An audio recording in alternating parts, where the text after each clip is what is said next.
Hello and welcome to the webinar on executive functioning skills for students with autism spectrum disorder during the COVID-19 pandemic, presented by Carissa Melody and the Illinois Center for Specialized Professional Support. This training has been brought to you by the Autism Training and Technical Assistance Project, made available through a partnership with ICSPS and the State Board of Education. ADA seeks to develop and share resources that assist with individuals with autism spectrum disorder as they transition from secondary education to post-secondary education or employment. This project also provides training and supports to stakeholders. For instance, many of you listening to this webinar today, as you continue to work towards providing equitable experiences for individuals with autism. Just a little bit about me. Again, my name is Carissa Melody. I am the brand new research coordinator for the Autism Training and Technical Assistance Project, the ADA project. I have over 10 years experience teaching special education. I took over this position for Nikki Michaelak, who for the past 4 years has done an amazing job providing trainings and resources for you. Most recently, she developed specific resources for remote learning during the pandemic of COVID-19, and I'll go over more of those resources later on in this webinar. I have a degree and a master's degree in applied behavior analysis from Arizona State University, and I got my undergraduate from Illinois State University. I am married. I've been married 27 years to my husband, Mark. I have 3 teenagers. So I look forward to telling you a little bit more about executive functioning. So let's talk about the pandemic of COVID-19 and how it relates to executive function skills. I don't know about you, but the pandemic has turned our world upside down. We have new schedules, work schedules, school schedules, sports schedules or no sports schedules, new stressors. There's been sudden and unexpected changes. There's different rules now. Has anyone experienced stress caused by or related to the pandemic? Teachers are trying to work from home and navigate that. Students are trying to work at home or work a hybrid schedule, or they go to school and there might be an interruption. Employers and employees have had to cut back hours or close. Many have lost their jobs. Anyone who's been exposed to COVID-19, either contracted it themselves or been in contact with somebody who've contracted it, have some real stressors. The rules are different now. We're wearing masks, restaurants are closed, we're having to social distance from everybody and everything. So during this webinar, we will be reaching a broad audience. We have teachers of many different grade levels, other kinds of educators, parents, students of all ages, employees and employers, just to say the least. I'm going to broadly go through the materials and resources because I feel like all of us, including me, can use ideas to strengthen executive function skills at any time in our lives. So throughout this webinar, hopefully you'll come away with a better understanding of executive functioning skills. We'll explore some resources to help support EF skills. We'll have some walkaway strategies to help support these skills. And we'll be able to evaluate our own strengths and weaknesses and decide what are the next steps to help improve our own deficits. What are executive functions? Broadly, some say that executive functions are the CEO of the brain. They're the cognitive skills or mental processes that are ingrained into everything we do.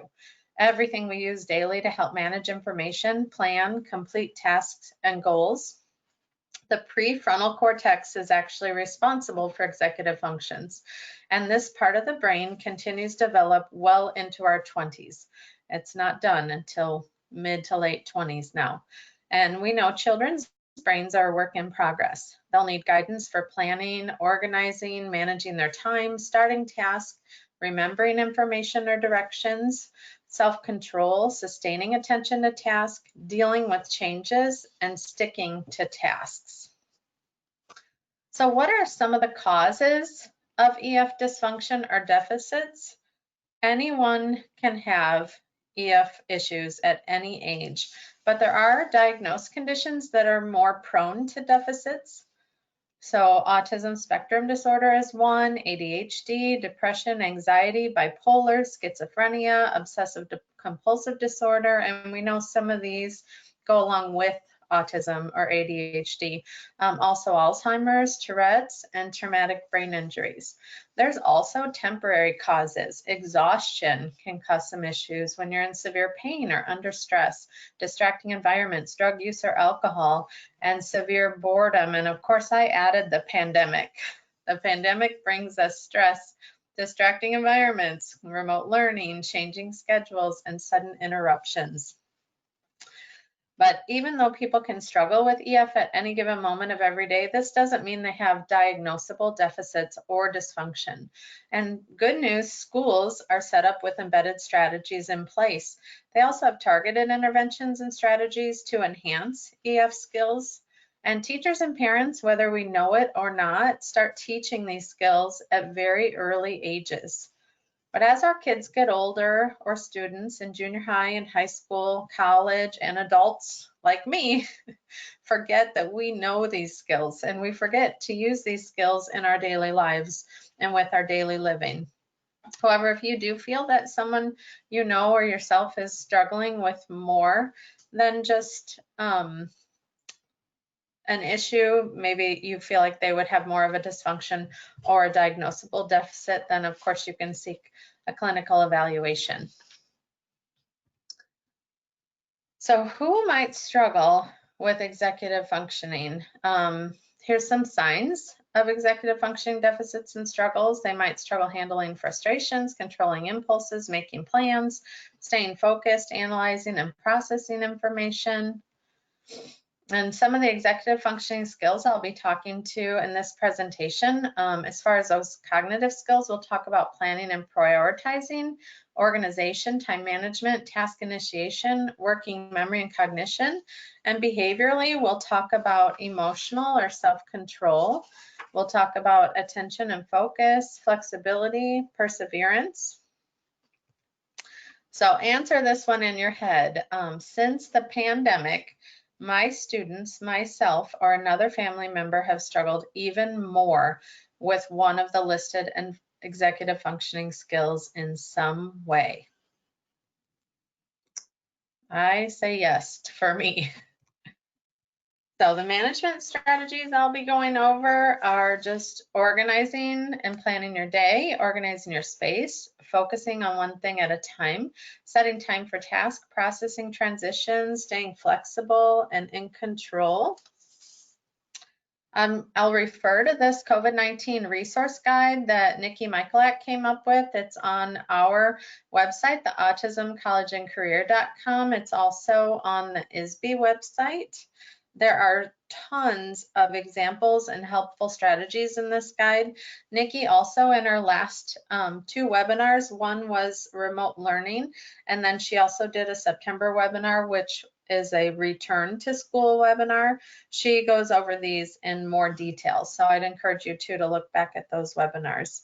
So we're going to look at these and find out some ways of figuring out your EF strengths and some of your weaknesses, and then look at specific strategies. But of course, these strategies aren't going to work for you unless they fit in with your environment and your role. So you're going to use and develop what works best for you.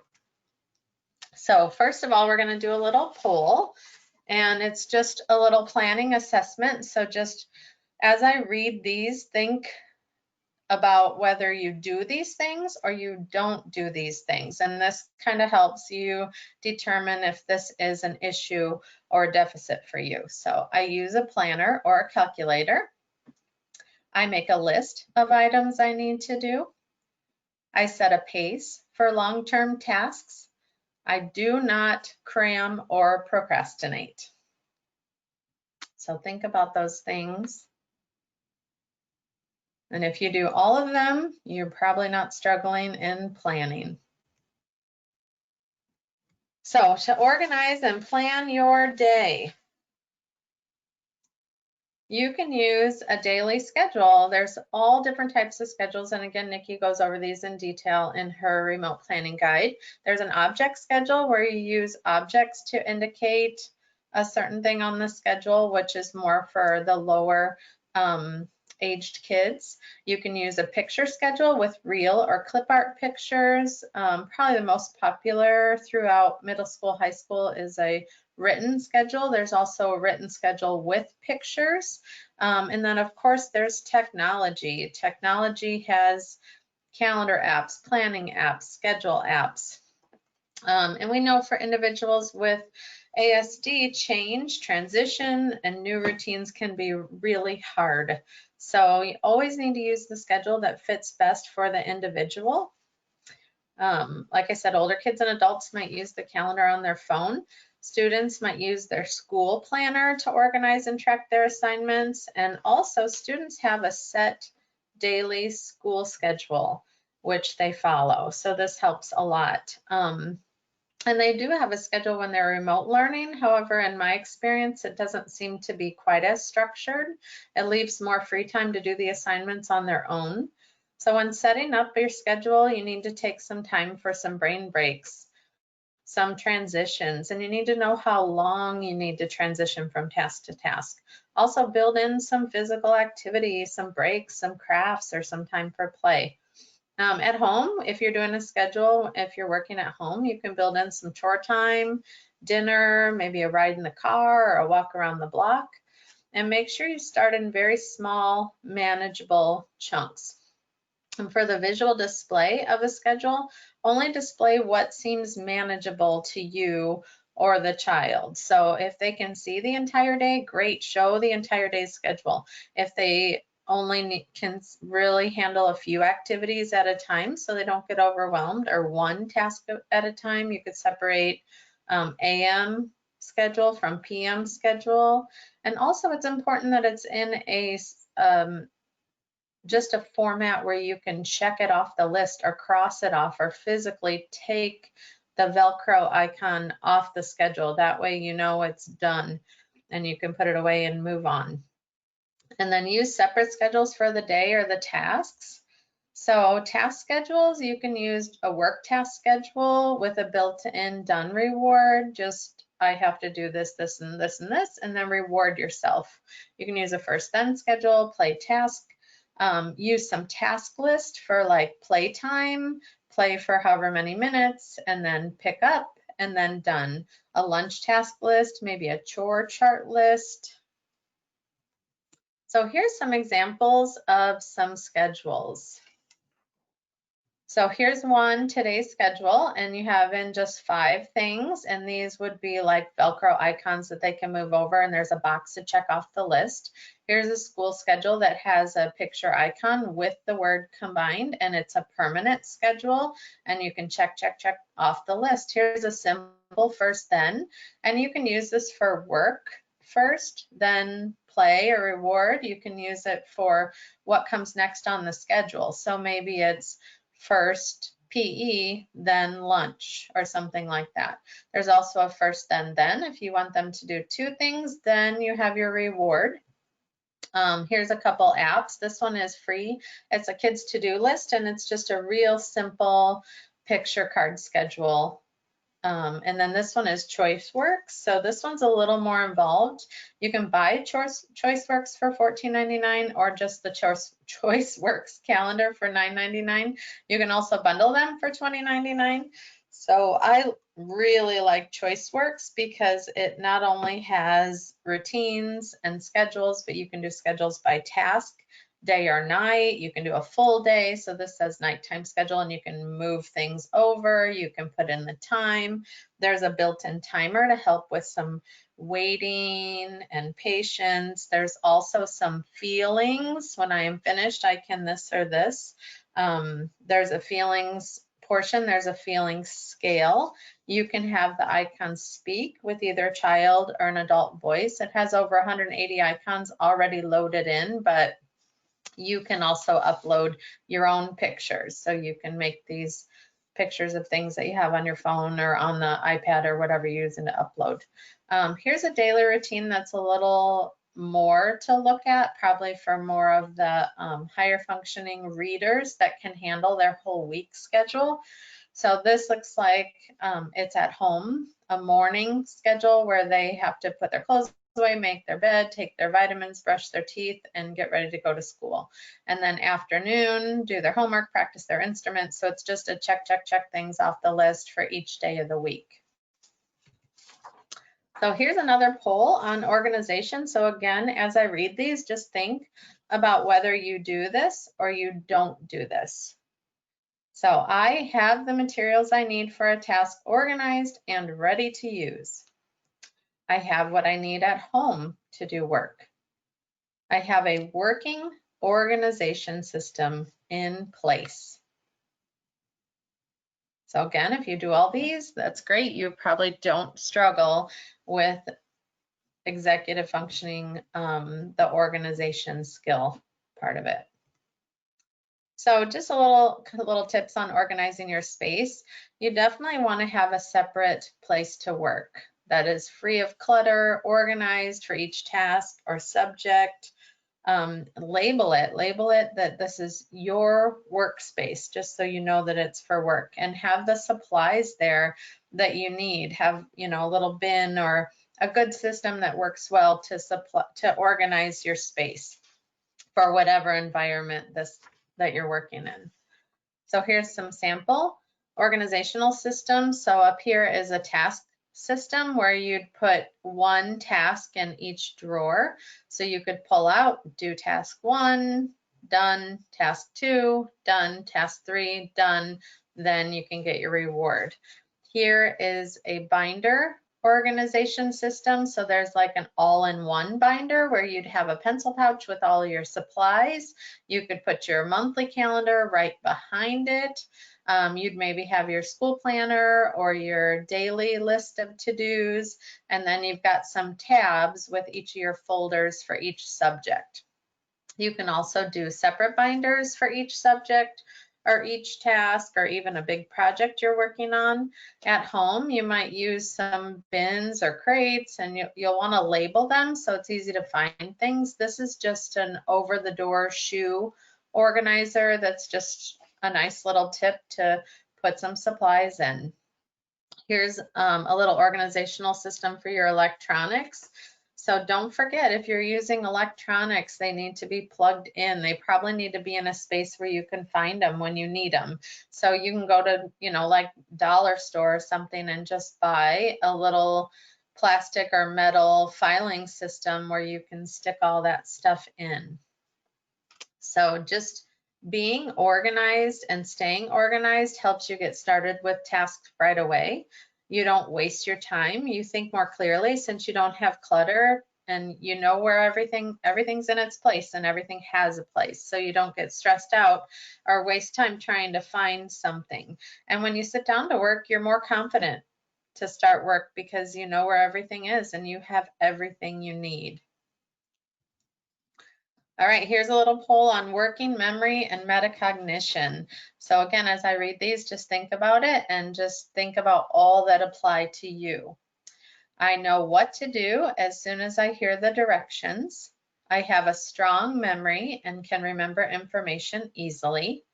When I don't understand, I stop myself and learn what I need before I move on.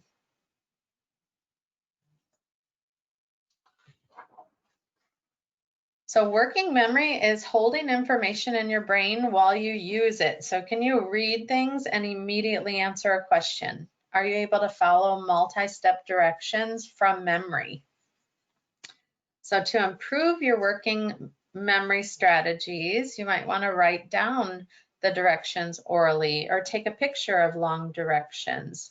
You also might want to shorten information, paraphrase it, put it in your own words, or relate it to a personal event or a story that you've heard. And you might want to repeat things, repeat them, repeat them, repeat them. Read, cover up, try to repeat it, read it again. You know, just keep repeating, and that will help memorize things. Metacognition is an accurate understanding of what you already know and what you don't know. So improving metacognition, you should focus on information that you don't know. Always work on improving your learning. So if something's really easy for you and you know how to do it, then keep going. If you're doing it well, don't stop, just go.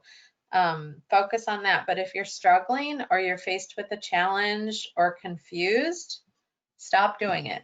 Take a step back, take a breath, get back on track. So reread it, ask for help, and make sure you're bulking up your confidence by considering all the skills you already know. So think about what you're good at. You're good at maybe sports or music or video games, or you're really great at computers or video games, and then your academic skills that you're really good at. So even though something is a struggle for you and it's hard, you're going to stop and you're going to learn it. But think about all the stuff that you already know so that you can build up your confidence. And then focus more on the skills that you struggle with to make them stronger. Also, knowing your learning style can really help. So learning styles can be visual, auditory, physical, logical, social, solitary, or verbal. You're probably a combination of learning styles, but figuring out your learning style can be key. So if the material's not presented in your learning style, let's say the directions are given orally and you don't learn that way, but you're a visual learner, then write it down so you can see it. If you are musical and auditory learner, then maybe you will put it into a song and sing the information. If you're a social learner, you might want to pretend like you're the teacher and tell the directions to somebody else or tell the information to somebody else and be the teacher. Share it with a sibling or a friend or your parent. Record yourself and then play it back so that you can hear it. So those are just some tips for different kinds of learning styles. So next we'll go on to sustained attention and perseverance. So again, we're going to take a little poll just to kind of see where you're at. Again, if you can check all these things off your list, you do all these, then you're in great shape. If you don't, then this might be a skill that you might want to put a little more attention into.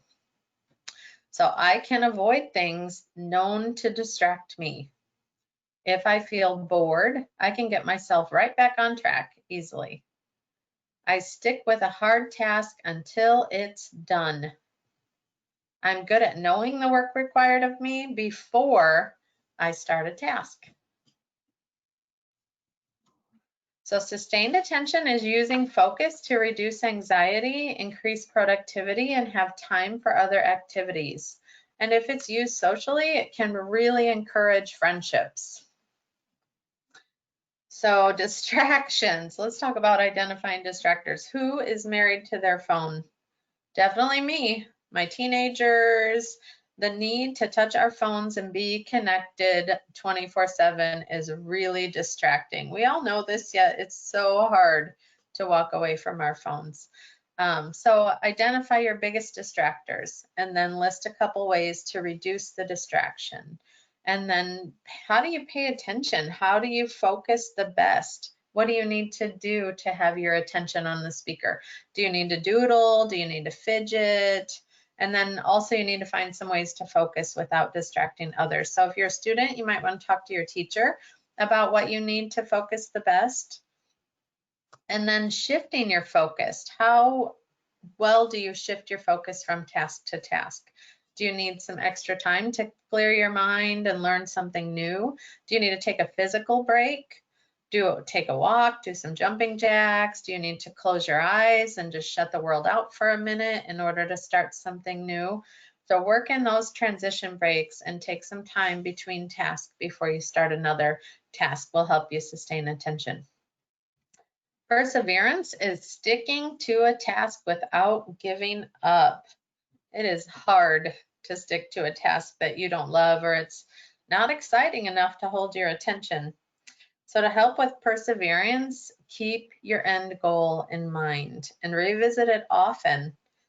think about why you're doing it. Maybe you're doing it just to be done, so you don't have to look at it anymore, so you can put it away and check it off your list.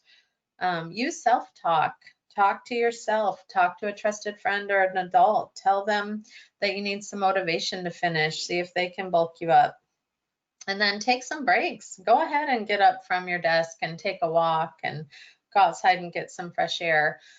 But always look back in time at your past accomplishments that you've completed up to this point. Look at what your challenging assignments were before, what the tasks were that you've completed, and how did you get to this point in your life.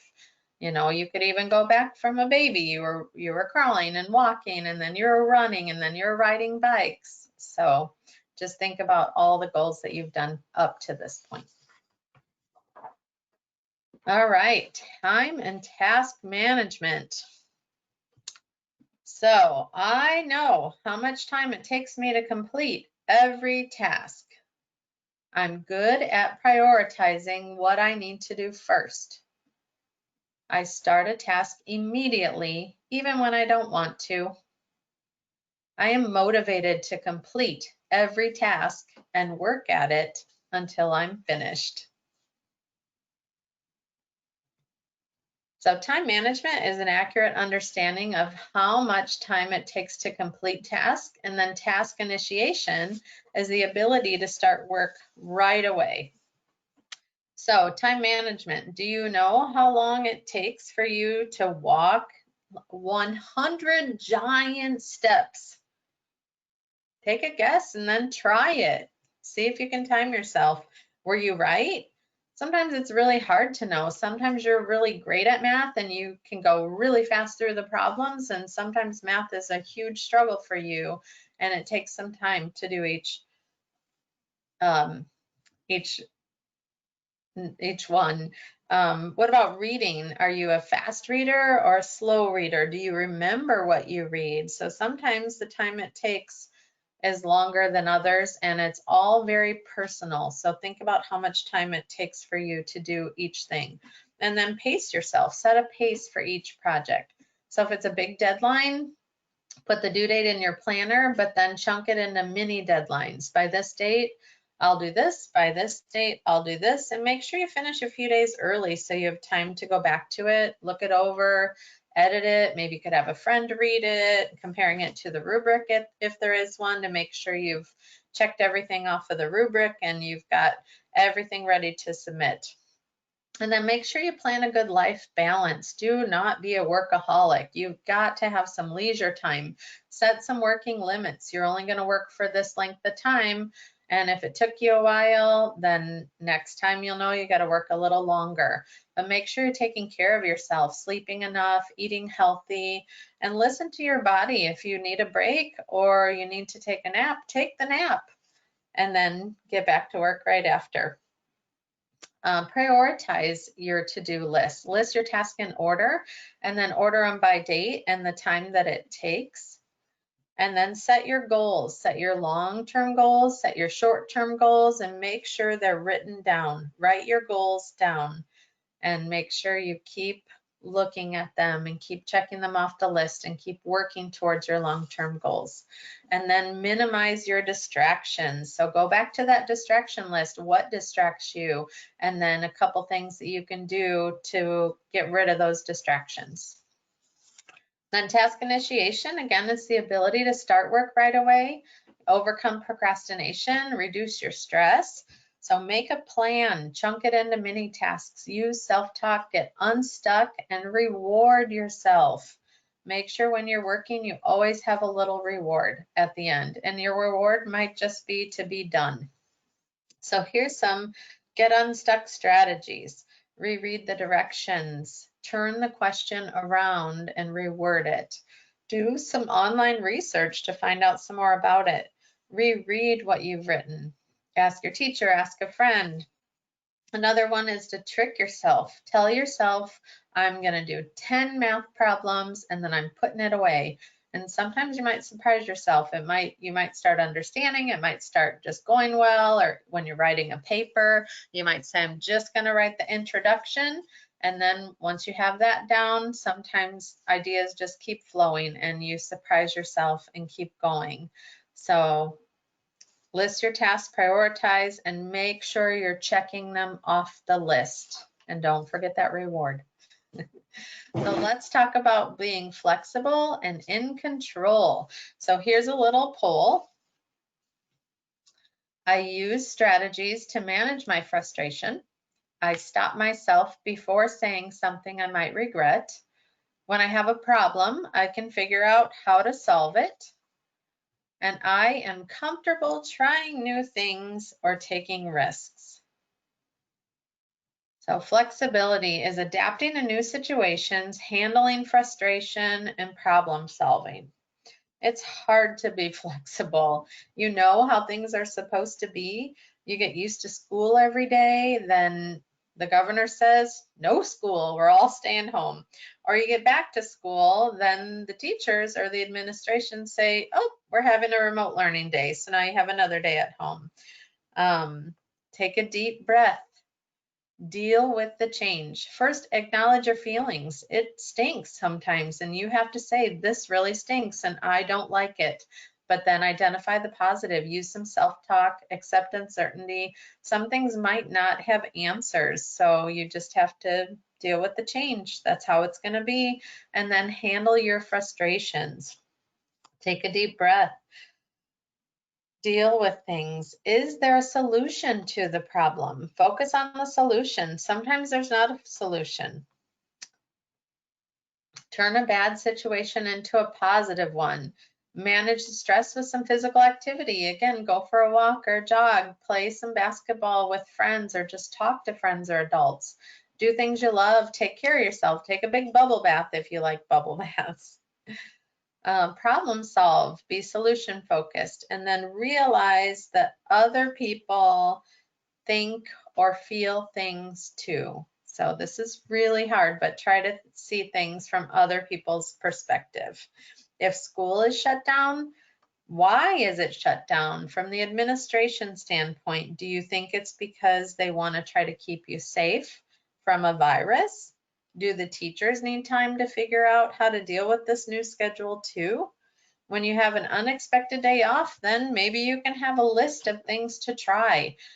Write down a list of things you've always wanted to do and you've always wanted to try. And when those things come up, check some things off your list. Try some new things. Get out of your comfort zone. And then self-control. So self-control is the ability to regulate self with thoughts, actions, and emotions. Do you know how you feel when you're really upset? Does your face get hot? Does your mind get blank? Do you clench your jaw or your fist? Do you start breathing heavy or feel sick to your stomach? And then have some self-control. Stop and think. Write out the problem. Rate the problem 1 to 10 and then write out the solution. Take some deep breaths. Again, walk away. Some affirmations, I statements. You could write out, I feel blank when blank happens because blank. But next time I could blank, and write that out. And then focus on some anger and stress management. So list some things that you could do to stay in control, be solution focused, some breathing exercises, self-talk, ask people for space. So here's a couple of really great resources for persons with autism spectrum disorder, but also other disabilities and those without disabilities. These are just some really great resources for anyone needing some assistance in emotional control, sensory regulation, executive functioning. Zones of regulation is actually a framework with some related curriculum to go with it. So it helps build self-regulation skills, and Leah Cooper's ended up actually developed it, but with Michelle Garcia Winner, who is the founder of social thinking. So the social thinking methodology has some whole body listening. It just has some really good social thinking vocabulary, being a detective. I have a friend she and her son both went through some training for social thinking together, and he's on the autism spectrum and just graduated high school, and now he's going to an autism program at in Iowa. But anyway, she said it was so good for her to learn herself to stop and think, or to use words to say, look, you're really bothering me right now. I need to walk away. So there's lots of good things in there to help you deal with your thoughts and your emotions. So these are really two very, very good resources. So this page is actually just showing you how executive functions are all related. Everything's intertwined. Each one is going to affect the other. If you're well planned, then you're probably organized, you're a time saver, focused, prepared for changes, and you can work through those changes. If you're organized, then you plan quickly, use time wisely, you have the proper tools, you can manage your emotions, stay focused, you have an organized backup plan and strategies ready to get help. If you manage your time wisely, then you know the right amount of time it takes to get your work done, and you won't be wasting time. You'll be more flexible, working in some time in between for breaks and time for tweaking projects or tasks, and you plan some time to work through your challenges.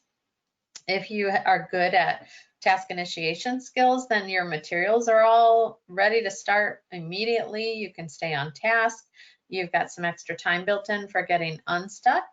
And if you have a good working memory, then you can plan accurately for how long it takes you to do assignments and understand exactly what you know to do the work and what you need to know. If you have good metacognition skills, then you can plan accurately. Again, no wasted time on topics that you don't need to grow with. And then you can focus on specific learning skills. If you have good self-control, then you can plan without overwhelming yourself. You always put your responsibility before fun, and you're flexible when you're challenged, and you can manage your frustration. If you have good flexibility skills, you can plan and make changes as you need to, and you have the best organization system. You'd always do the highest priorities first, and you use different or new strategies if they're not working, or you try more efficient strategies because you're flexible. If you have good perseverance skills, then you plan with detail. You're thoroughly organized, you're a strong time management, you pushed memories to the limits, you can readjust your learning goals until the task is complete. You have self-control. When you're stuck, you can stay focused even when it's boring, and you're flexible until it's complete. So again, this was brought to you by the Autism Training and Technical Assistance Project. And this is what you'll see when you go to our website. In the Add a Page, it has the 6 different stakeholders here where you'll find some valuable resources if you want to look into more. So thank you so much for attending my webinar. Sorry, again, this is an additional resource. This is the one that Nikki Michaelak created, which is on our website. It's also on the ISB website. So go to collegeandcareer.com or go to isb.net and then the pages, and you'll be able to connect with this awesome remote learning guide, which just has some very, very good general guides for students on the autism spectrum disorder. So thank you again for attending my webinar. Enjoy your day.